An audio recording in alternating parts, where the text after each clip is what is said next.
আসসালামু আলাইকুম।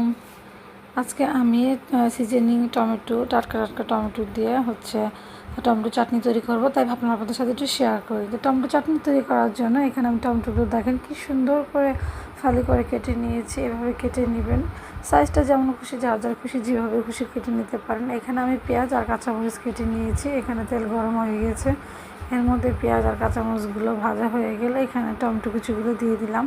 তারপর এখানে পরিমাণ মতো লবণ আর একটু হলুদের গুঁড়া, ভাতটা যাতে হলুদ হলুদ হয়, আর একটু মরিচের গুঁড়া সামান্য পরিমাণ, এখানে বেশি লাগবে না, একদম হাফ চা চামচের কম দিয়ে লাড়াচাড়া দিতে হবে। এখানে পানি ইউজ করা যাবে না, যেহেতু এটা সিজনিং টমেটো, এটা থেকে এমনিতেই পানি বের হবে।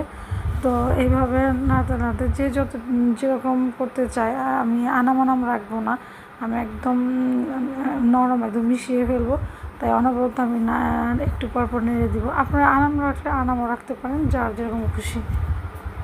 তো এই তো দেখেন আমার টমেটো ভাজিগুলো কিন্তু প্রায় হয়ে আসছে। তো এইভাবে বানিয়ে নেবেন। আমাদের কিন্তু টমেটো মৌসুম শেষ হয়ে আসছে, তো আপনারা ইচ্ছা করলে টমেটো এভাবে কেটে ফ্রিজে রেখে দিতে পারেন। এই যে আমার টমেটো চাটনি হয়ে গেছে।